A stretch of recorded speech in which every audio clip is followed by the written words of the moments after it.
ये एक all in one knowledge video है जिसे देख लेने के बाद आपके मन में time travel, black hole, speed और लाइट ईयर के बारे में कोई भी प्रश्न नहीं रहेंगे। कई साल पहले डिस्कवरी पे सर स्टीफन हॉकिंग्स की एक वीडियो आई थी जिसमें उन्होंने टाइम ट्रैवल की पूरी दास्तां बयां की थी। ज्यादातर इंटरनेट में हिंदी भाषा में उस वीडियो का वर्जन अवेलेबल नहीं है, इसलिए आज हम आपके लिए लेके आए हैं time travel with Stephen Hawkings, जिसमें सिर्फ आवाज मेरी है लेकिन एक एक शब्द सर स्टीफन हॉकिंग्स का है। हेलो, मेरा नाम स्टीफन हॉकिंग्स है। आप मुझे भौतिक वैज्ञानिक, खगोल वैज्ञानिक या एक सपने देखने वाला भी कह सकते हो। मैं चल फिर नहीं सकता और मुझे बात भी कंप्यूटर के जरिए ही करनी पड़ती है, लेकिन मेरा दिमाग सोचने के लिए स्वतंत्र है। मैं आपके सामने ब्रह्मांड के रहस्यों को उजागर करना चाहता हूँ, जैसे कि क्या समय यात्रा संभव है, क्या हम अतीत या भविष्य में जाने का शॉर्टकट ढूंढ सकते हैं, क्या हम समय को कंट्रोल करने के लिए प्रकृति के नियमों का उपयोग कर सकते हैं। समय यात्रा को कई वैज्ञानिक छल या धोखा मानते हैं। मैं अपने स्वतंत्र विचारों से इन सब से अलग थलग ना हो जाऊं, इसके कारण मैं इस विषय पे बात करने से हो सके उतना बचता हूँ। लेकिन इन दिनों मैं उतना सतर्क नहीं हूँ और उस आलोचनाओं की परवाह नहीं करता। दरअसल मैं उन लोगों के जैसा ही हूँ जिन्होंने वैज्ञानिक पाषाण युग को बनाया था। अगर मेरे पास टाइम मशीन होती तो मैं मर्लिन मुनरो और गैलीलियो को देख रहा होता, क्योंकि उन्होंने अपने दूरबीन से अंतरिक्ष को देखने का नजरिया ही बदल दिया है। और शायद ब्रह्मांड के अंत की यात्रा करके ये भी पता लगा था कि क्या हमारा संपूर्ण ब्रह्मांड खत्म होने वाला है। लेकिन आखिरकार ये कैसे संभव है? इसे समझने के लिए हमें समय को भौतिक विज्ञान की नजर से देखना होगा। फोर्थ डायमेंशन को इस नजरिए से देखना इतना मुश्किल भी नहीं है। हर सजग विद्यार्थी ये जानता है कि आप, मैं, यहाँ तक कि ये मेरी कुर्सी, ये सब भौतिक चीजें 3 आयाम या 3 डायमेंशन में मौजूद है। सब कुछ लंबाई, चौड़ाई और ऊंचाई में ही बसा है। लेकिन एक दूसरी तरह की भी लंबाई है, जो है समय की लंबाई। उदाहरण के लिए एक इंसान 80 से 100 सालों तक जीवित रहता है, लेकिन पाषाण युग के पत्थर हजारों सालों से खड़े हैं और हमारा सौरमंडल अरबों वर्षों से मौजूद है। अर्थात सब कुछ समय की लंबाई के साथ अंतरिक्ष में मौजूद है। समय की यात्रा का मतलब है इस फोर्थ डायमेंशन के माध्यम से यात्रा करना। इसे देखने और समझने के लिए कि इसका अर्थ क्या है, चलिए हम ये सोचते हैं कि हम सामान्य रोज की तरह कार में यात्रा कर रहे हैं। हम सीधी रेखा में कार चलाए तो हम एक ही डायमेंशन में यात्रा कर रहे हैं। दाएं या बाएं मुड़े तो हम दूसरे डायमेंशन को भी जोड़ रहे हैं। और किसी पहाड़ी रास्तों में ऊपर नीचे कार चलाए तो हम ऊंचाई या गहराई यानी थर्ड डायमेंशन को भी जोड़ रहे हैं। इसका मतलब है हम तीनों डायमेंशन में सरलता से यात्रा कर सकते हैं। लेकिन हम पृथ्वी पर समय यात्रा कैसे कर सकते हैं? क्या चौथे आयाम के माध्यम से हम कोई रास्ता बना सकते हैं? आइए हम कुछ देर के लिए एक विज्ञान कथा फिल्म देखते हैं। टाइम ट्रेवल वाली फिल्मों में अक्सर एक विशाल मशीन होती है जो ऊर्जा देती है। वो मशीन चौथे डायमेंशन में एक रास्ता बना देती है, जिसे हम काल में जाने की सुरंग भी कह सकते हैं। और काल यात्री एक बहादुर इंसान जो थोड़ा बेवकूफ भी होता है, तभी तो वो सुरंग में घुस जाता है, ये जाने बिना ही कि वो किस काल में पहुंचने वाला है। ये राय भले ही दूर की और सेक चल्ली के विचारों जैसी लगे और शायद वास्तविकता इससे अलग हो, लेकिन सच ये है कि ये कर पाना नामुमकिन नहीं है। ये विचार स्वयं इतना पागल नहीं है जितना इसे समझा जाता है। भौतिकी विज्ञानी भी काल में सुरंग बनाने की सोच रहे थे, लेकिन हम इसके बारे में बिल्कुल अलग नजरिए से सोच रहे हैं। हम ये सोच रहे हैं कि क्या हम अपने अतीत या भविष्य में जाने के लिए कुदरत के नियमों के आधार पर कोई रास्ता बना सकते हैं। और तलाश करने पर पता चला कि वो तो पहले से ही मौजूद है। और इतना ही नहीं, हमने तो उसे एक नाम भी दे रखा है जिसे कहते हैं वर्म होल। सच तो ये है कि हमारे चारों ओर वर्म होल है, लेकिन वो इतने छोटे हैं कि हमें नजर नहीं आते। वर्म होल बहुत ही छोटे होते हैं। वे काल और अंतराल के चप्पे चप्पे पर है। आपको शायद ये बात अटपटी लग रही हो, लेकिन मैं आपको समझाता हूँ। कोई भी चीज ना तो समतल है ना ही ठोस। अगर आप ध्यान से देखें तो आपको हर चीज में दरार, सुराग या झुर्री नजर आएगी। ये भौतिकी का एक आम सिद्धांत है जो काल पर भी लागू होता है। अब आप इस पूल टेबल को ही लीजिए। इसकी सतह बिल्कुल समतल सपाट लग रही है, लेकिन ध्यान से देखेंगे तो आपको सच का अंदाजा हो जाएगा। इसमें अनगिनत सुराख और दरारें हैं। यहाँ तक कि किसी चिकनी चीज में भी कई छोटे दरारें, झुर्रियां और गड्ढे हैं। पहले 3 डायमेंशन में तो ये सब मैंने आपको बड़ी ही आसानी से दिखा दिया, लेकिन यकीन मानिए चौथे डायमेंशन में भी ये बात उतनी ही लागू होती है। काल या समय में भी छोटी छोटी दरारें, झुर्रियां या गड्ढे हैं। अगर बहुत छोटे पैमाने पर बात करें, मेरा मतलब है अणु और परमाणु से भी छोटे पैमाने पर, तो हमें वो मिलेगा जिसे कहते हैं क्वांटम फॉर्म। यही वो जगह है जहां वर्म होल होते हैं। काल और अंतराल के बीच आने जाने के ये छोटे छोटे रास्ते लगातार बनते और बंद होते रहते हैं। वो इस क्वांटम जगत में हमेशा मौजूद रहते हैं। असल में ये 2 अलग अलग जगहों को और 2 अलग अलग काल को जोड़ते हैं। लेकिन अफसोस की बात यह है कि ये वास्तविक सुरंगें सिर्फ 1 सेंटीमीटर के 1 खरब अरबवें हिस्से जितनी छोटी होती है। जाहिर सी बात है उससे कोई इंसान तो नहीं गुजर सकता, लेकिन ये वर्म होल टाइम मशीनें हमारे लिए आधार बन सकती है। कुछ वैज्ञानिक मानते हैं कि इनमें से ही कई सुरंगों को कई खरब गुना बड़ा करके इतना बड़ा बना दिया जाए कि उनमें से कोई इंसान या अंतरिक्ष यान गुजर सके। अगर हमारे पास ऐसी टेक्नोलॉजी हो और हमें जरूरत भर की ऊर्जा मिल जाए, तो शायद हम अंतरिक्ष में एक विशाल वर्म होल बना ले। मैं ये नहीं कह रहा कि वो बन जाएगा, लेकिन उसे बनाया जा सकता है। और अगर वो बन गया तो हमारे लिए बड़ा ही कारगर यंत्र साबित होगा। उसका एक सिरा पृथ्वी के पास होगा और दूसरा किसी बहुत दूर के ग्रह पर।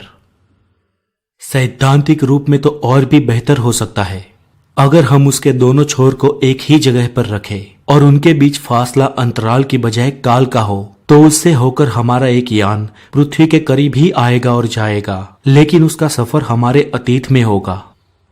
हो सकता है कि हमारा यान डायनासोर के सामने पहुंच जाए, ठीक उनके सामने। अब मुझे भी लगने लगा है कि चारों डायमेंशन में सोच पाना बहुत ही मुश्किल है, और वर्म होल इतनी आसान चीज भी नहीं है कि जिसमें हम अपना सिर खपा सके। लेकिन हौसला मत हारिए, मैंने एक ऐसे प्रयोग के बारे में सोचा है जिससे पता लग जाएगा कि क्या हम आज किसी वर्म होल के जरिए समय यात्रा कर सकते हैं, या फिर अभी नहीं तो आने वाले समय में। मुझे छोटे मोटे प्रयोग करना और शैंपेन पीना पसंद है। मैंने अपनी ये दोनों पसंदीदा चीजों को साथ मिलाकर ये देखने की कोशिश की कि काल यात्रा संभव है या नहीं। मैं एक पार्टी दे रहा हूं भविष्य की शहर पर जाने वालों के स्वागत पे, लेकिन मामले में एक पेच है। वो ये कि मैं उसके बारे में उन्हें पार्टी खत्म होने के बाद ही बताऊंगा। ये है वो निमंत्रण जिसमें काल और अंतराल के बारे में हर बात लिखी है। मुझे उम्मीद है कि इसकी एक कॉपी किसी न किसी रूप में कई हजार सालों तक बची रहेगी। हो सकता है कि किसी जरिए ये भविष्य के किसी जीव को मिल जाए और वो वर्म होल टाइम मशीन के जरिए मेरी पार्टी में आने की कोशिश करे। इससे ये साबित हो जाएगा कि एक दिन काल यात्रा जरूर संभव होगी, और अब वो काल यात्री मेहमान यहाँ आते ही होंगे। 5, 4, 3, 2, 1 कोई नहीं आया। मैं तो सोच रहा था कि भविष्य की मिस यूनिवर्स मेरे पास आएगी, पर मेरा ये प्रयोग असफल क्यों रहा? इसकी शायद एक वजह यह है, और वो वजह बड़े लंबे समय से अतीत की काल यात्रा से जुड़ी हुई है। वो समस्या है विरोधाभास की। विरोधाभास के बारे में सोचकर ही हंसी आती है। इनमें से सबसे बड़ा है जिसे हम ग्रैंडफादर पैराडॉक्स कहते हैं। मैं आपको उसका ही एक नया रूप दिखाने जा रहा हूँ, जिसे मैं सनकी वैज्ञानिक का विरोधाभास कहता हूँ। मुझे फिल्मों में दिखाए जाने वाले वैज्ञानिक पसंद नहीं है, क्योंकि अक्सर उन्हें सनकी या पागल दिखाया जाता है। लेकिन ये वास्तव में सनकी है। ये एक विरोधाभास बनाना चाहता है और उसके लिए अपनी जान भी देने के लिए तैयार है। जरा सोचिए कि किसी ने काल सुरंग में एक वर्म होल बना लिया है। और वो सिर्फ 1 मिनट पीछे जा सकता है। वैसे तो 1 मिनट का वक्त ज्यादा नहीं लगता, लेकिन 1 मिनट की काल यात्रा भी बड़ी मुसीबत बन सकती है। उस वर्म होल से वैज्ञानिक देख सकता है कि मिनट भर पहले वो कैसा था, लेकिन अगर वो अपने मिनट भर पहले वाले रूप की हत्या कर दे तो उसकी मौत हो चुकी है। वो पिस्तौल को जोड़ भी नहीं पाया था कि मारा गया। लेकिन गोली किसने चलाई थी? यही है विरोधाभास। इसका कोई मतलब नहीं होता। इसकी वजह से ही अंतरिक्ष वैज्ञानिक दुविधा में रहते हैं। इस तरह से वो बुनियादी नियम ही टूट जाएगा जिस वजह से पूरा ब्रह्मांड चल रहा है। इससे हम किसी काम का अंजाम तो देख सकते हैं, लेकिन उसे बदल नहीं सकते। मुझे नहीं लग रहा कि कोई चीज खुद को नामुमकिन बना सकती है, और अगर वो ऐसा कर पाती तो पूरे ब्रह्मांड को अफरा तफरी में जाने से कोई नहीं रोक सकता। इसलिए कुछ न कुछ ऐसा होता है जो विरोधाभास को रोकता है। इसकी कोई न कोई वजह तो जरूर है कि हमारे वैज्ञानिक कभी इस हाल में नहीं पहुंचते कि खुद को गोली मार दे। मैं माफी चाहता हूं, लेकिन इस मामले में उस समस्या की जड़ वो वर्म होल ही था। मैं तो इस नतीजे पर पहुंचा हूं कि इस तरीके के वर्म होल का वजूद ही नहीं हो सकता। इसकी वजह है फीडबैक। अगर आप किसी संगीत समारोह में गए होगे तो इस आवाज को पहचानते होगे। यही है फीडबैक। वजह भी बड़ी मामूली सी है। आवाज माइक्रोफोन में जाती है, वो तारों से होती हुई आगे बढ़ती है और एम्पलीफायर से तेज होकर स्पीकरों के जरिए बाहर आती है। लेकिन ये स्पीकरों से निकली हुई आवाज माइक में बार बार वापस जाती है तो उसका एक लूप बन जाएगा और आवाज लगातार तेज होती जाएगी। अगर उसे रोका नहीं गया तो वो फीडबैक पूरे साउंड सिस्टम को ही नष्ट कर देगा। मुझे लगता है कि वर्म होल के साथ भी यही होता है, लेकिन उसमें आवाज की जगह रेडिएशन होता है। जैसे ही वर्म होल बड़ा होता है, कुदरती रेडिएशन उसके अंदर जाता है और उसका एक लूप बन जाता है, और उसका फीडबैक इतना दमदार होता है कि उससे पूरा वर्म होल ही नष्ट हो जाता है। इस वजह से कह सकता हूं कि छोटे छोटे वर्म होल तो आज भी है और शायद कल हम उसे बड़ा भी बना दे, लेकिन वो उस लायक नहीं हो गए कि जिसका इस्तेमाल टाइम मशीन की तरह किया जा सके। यही वजह है कि मेरी पार्टी में कोई नहीं आया। मुझे तो लगता है कि किसी भी और तरीके से अतीत की काल यात्रा कर पाना नामुमकिन है। ऐसा करने पर विरोधाभास होगा ही होगा। अफसोस शायद हम कभी अतीत की काल यात्रा करने में कामयाब ना हो पाए। इस बात से डायनासोर के शिकारियों को बड़ा दुख होगा और इतिहासकार बड़े खुश होंगे। लेकिन कहानी यही खत्म नहीं होती। ऐसा नहीं है कि हम किसी तरह की काल यात्रा कर ही ना पाए। काल यात्रा तो होगी ही, लेकिन भूतकाल में नहीं, अभी तो भविष्य की काल यात्रा होगी। समय किसी नदी की जलधारा की तरह आगे बढ़ता है और ऐसा लगता है कि हम समय के साथ बहे चले जा रहे हैं। लेकिन समय एक दूसरे तरीके से भी नदी जैसा है। वो अलग अलग जगह पर अलग अलग रफ्तार से बहता है और यही भविष्य की सैर की पूंजी है। ये विचार दिया था सर एल्बर्ट आइंस्टाइन ने 100 साल से भी ज्यादा समय पहले। उन्हें ये बात का अंदाजा था कि कुछ जगहों पर वक्त की गति बहुत धीमी हो जाती है और कुछ जगहों पर बहुत तेज, और उनकी बात बिल्कुल सही थी। इसका सबूत है हमारे ठीक ऊपर अंतरिक्ष में। ये है ग्लोबल पोजिशनिंग सिस्टम यानी जीपीएस। कई सारे उपग्रहों का वो नेटवर्क जो पृथ्वी के चारों ओर चक्कर लगाते हैं।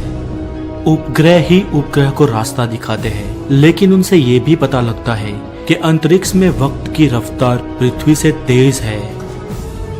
हर यान के अंदर एक बेहद सटीक घड़ी लगी है। इतनी सटीक होने के बाद भी वो हर रोज 1 सेकंड के 1 अरबवें हिस्से जितनी तेज हो जाती है। वो और ज्यादा बड़े नहीं, इसके लिए उसे रोज ठीक करना पड़ता है। अगर ऐसा नहीं किया जाए तो इस बहुत ही मामूली से बदलाव के कारण भी पूरा सिस्टम बिगड़ जाएगा। उससे पृथ्वी पर मौजूद हर यंत्र में रोजाना 10 किलोमीटर जितना फर्क आ जाएगा। और आप अंदाजा लगा सकते हैं कि इससे कितना फर्क पड़ सकता है, कितना हंगामा हो सकता है। परंतु समस्या उस घड़ियों में नहीं है। यहाँ पर तो नीचे पृथ्वी के मुकाबले वक्त ही ज्यादा तेजी से चलता है। इस अनोखे फर्क की असली वजह है हमारी पृथ्वी का भार। आइंस्टाइन को अंदाजा था कि किसी पिंड का असर वक्त पर पड़ता है और वो नदी के धीमे बहाव वाले हिस्से की तरह वक्त की रफ्तार को कम करता है। वो पिंड जितना भारी होगा, वक्त पर खिंचाव भी उतना ही ज्यादा होगा। और ये वो अनोखा सच है जिसके सहारे हम भविष्य की काल यात्रा कर सकते हैं। मानता हूं कि इस बात को समझना इतना आसान भी नहीं है, इसलिए आपको एक आसान उदाहरण के रूप में समझाता हूं। ये है गीजा का मशहूर पिरामिड। इसका वजन 4 करोड़ टन से भी ज्यादा है। हर भारी पिंड की तरह ये भी वक्त की रफ्तार को कम कर रहा है। यहाँ पे ये असर बहुत कम है, पृथ्वी के मुकाबले 1 अरबवें हिस्से जितना कम। लेकिन अगर हम इसे काफी बढ़ा दें तो बात आपकी समझ में आ जाएगी। लगेगा कि यहाँ भी वही हो रहा है, ठीक वैसे ही जैसे कई जगहों पर नदी का बहाव कम हो जाता है। यहाँ पर वक्त ही दूसरी जगहों के मुकाबले कुछ धीरे चलता है। ये असर है पिरामिड के भार का। यही बदलाव हमारे लिए काल यात्रा के रास्ते खोलता है। अगर हमें काल यात्रा करनी है तो हमें वो चीज चाहिए जो पिरामिड से कई ज्यादा भारी हो, और मैं जानता हूं कि वो चीज क्या है। हमारी आकाश गंगा के केंद्र में हमसे करीब 26,000 प्रकाश वर्ष दूर मौजूद है हमारे पूरे तारा मंडल की सबसे भारी चीज, और वो ढकी है गैस के बादलों और तारों से। वो एक बहुत बड़ा ब्लैक होल है जिसका भार 40 लाख सूर्य से भी बड़ा है, और लगता है कि वो अपने ही गुरुत्वाकर्षण के दबाव से इसके अंदर दब गए हैं। हम उस ब्लैक होल के जितने करीब जाएंगे, गुरुत्वाकर्षण बल उतना ही ज्यादा होगा। उसके ज्यादा करीब जाने पर तो प्रकाश भी उसके चंगुल में आने से नहीं बच सकता। वो स्याह अंधेरों में बसा करीब 2.5 करोड़ किलोमीटर बड़े व्यास का गोला है। इस तरह के ब्लैक होल का समय पर बड़ा गहरा असर पड़ता है।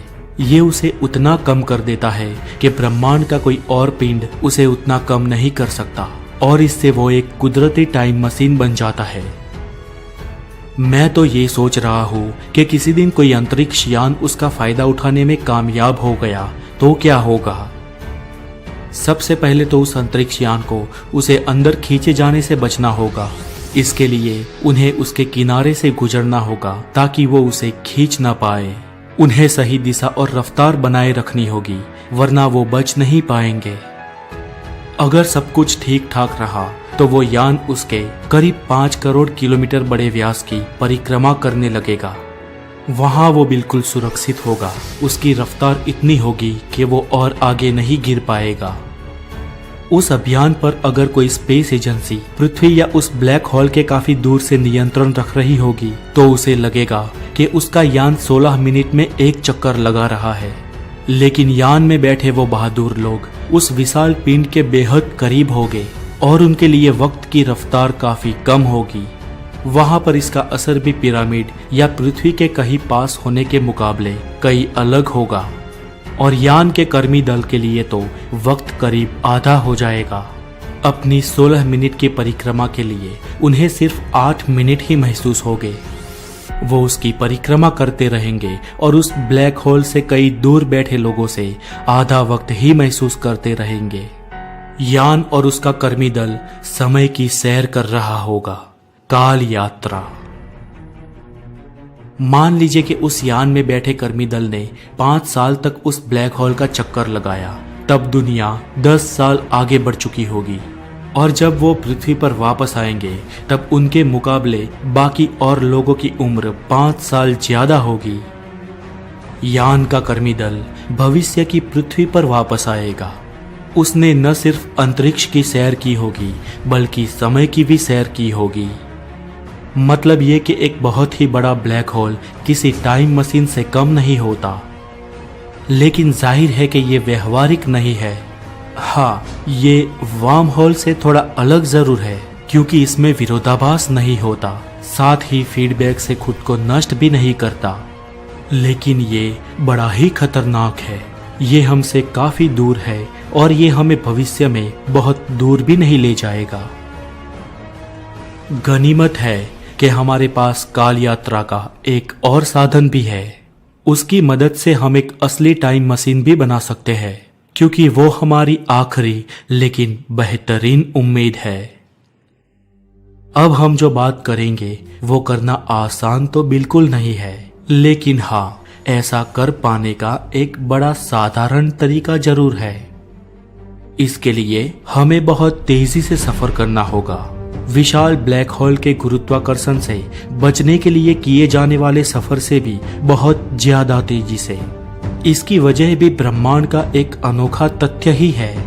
ब्रह्मांड की एक खगोलीय रफ्तार सीमा है 2,99,792 किलोमीटर प्रति सेकंड की स्पीड की। उसे हम प्रकाश की रफ्तार कहते हैं। उस रफ्तार से कोई भी चीज तेज नहीं चल सकती। आपको शायद अजीब लग रहा होगा, लेकिन यकीन मानिए, ये विज्ञान के सबसे अहम सिद्धांतों में से एक है। आप माने या न माने, लेकिन प्रकाश की रफ्तार से करीब की रफ्तार से भी सफर करके हम भविष्य की सैर कर सकते हैं। ऐसा कैसे होगा, इसे समझने के लिए हम विज्ञान कथा फिल्मों की एक परिवहन सेवा की कल्पना करते हैं। मान लीजिए कि हमारी पृथ्वी के चारों ओर एक पटरी बिछी है। उस पटरी पर चलती है एक सुपरफास्ट ट्रेन। हम उस काल्पनिक ट्रेन को ही प्रकाश की रफ्तार से ज्यादा करीब ले जाकर देखेंगे कि वो किस तरह से एक टाइम मशीन बन सकती है। इस पे सवार है भविष्य की एक तरफा सफर पे जाने वाले सैलानी। ट्रेन की रफ्तार तेज से तेज होती जा रही है। जल्दी ही वो पृथ्वी की परिक्रमा करने लगती है, लेकिन प्रकाश की रफ्तार तक पहुंचने के लिए उसे बहुत ही तेजी से पृथ्वी का चक्कर लगाना पड़ेगा, 1 सेकंड में 7 बार। लेकिन हम लाख कोशिश क्यों ना कर लें, ट्रेन कभी भी प्रकाश की रफ्तार से नहीं चल पाएगी, क्योंकि भौतिकी के नियम उसे रोकेंगे। हाँ, इतना जरूर है कि वो प्रकाश की रफ्तार के आसपास पहुंच सकती है, लेकिन तभी होगी एक असाधारण बात। उस ट्रेन के अंदर बाहर के मुकाबले वक्त काफी धीरे चलेगा, वैसे ही जैसे ब्लैक होल के आसपास चलता है, लेकिन उससे भी ज्यादा धीरे। ऐसा रफ्तार की सीमा को बचाने के लिए होता है, और आप भी उसकी वजह समझ सकते हैं। आप एक कल्पना कीजिए कि एक बच्ची ट्रेन की दिशा में दौड़ती है। अगर हम उसके दौड़ने की रफ्तार को ट्रेन की रफ्तार से जोड़ दें तो उसकी रफ्तार ज्यादा हो जाएगी ना? तो क्या वो गलती से ही सही, लेकिन रफ्तार की सीमा पार नहीं कर जाएगी? लेकिन नहीं, वो ऐसा नहीं कर पाएगी। कुदरत का नियम ट्रेन में वक्त की रफ्तार को कम करके उसे ऐसा नहीं करने देगा। वो इतनी तेजी से दौड़ ही नहीं सकती कि वो रफ्तार की इस सीमा को पार कर दे। वक्त हमेशा रफ्तार की सीमा को बचाने के लिए अपनी रफ्तार कम कर देता है। इसी तथ्य के आधार पर हम भविष्य में ज्यादा लंबी दूरी को तय कर पाएंगे। आप ये सोचिए कि ये ट्रेन एक स्टेशन से 2 जनवरी 2050 को चलती है। वो अगले 100 साल तक लगातार पृथ्वी की परिक्रमा करती रहती है। फिर 1 जनवरी 2150 को वो रुक जाती है, लेकिन उसमें बैठे मुसाफिरों के लिए तो सिर्फ हफ्ते भर का ही समय बीता है, क्योंकि ट्रेन के अंदर तो समय की रफ्तार इतनी कम हो गई थी। जब वो ट्रेन के बाहर आते हैं तो उनके सामने वो दुनिया नहीं होती जब वो छोड़ के गए थे। सिर्फ 1 हफ्ते में उन्होंने भविष्य में 100 साल का सफर कर लिया है। बेशक उस रफ्तार से चलने वाली ट्रेन बना पाना तो नामुमकिन है, लेकिन हमने उस ट्रेन के जैसी ही एक चीज स्विट्जरलैंड में जिनेवा में बना ली है। एक पार्टिकल एक्सेलरेटर जो दुनिया में सबसे बड़ा है। जमीन में काफी गहराई में एक गोलाकार सुरंग बनी है जो करीब 26 किलोमीटर लंबी है, जिसमें खरबों छोटे छोटे कण बनते हैं। जैसे ही इसे चलाया जाता है, उनकी रफ्तार पलक झपकने से भी कम समय में 0 से 1 करोड़ किलोमीटर प्रति घंटा पहुंच जाती है। अगर शक्ति बढ़ा दी जाए तो उनकी रफ्तार भी बढ़ जाएगी।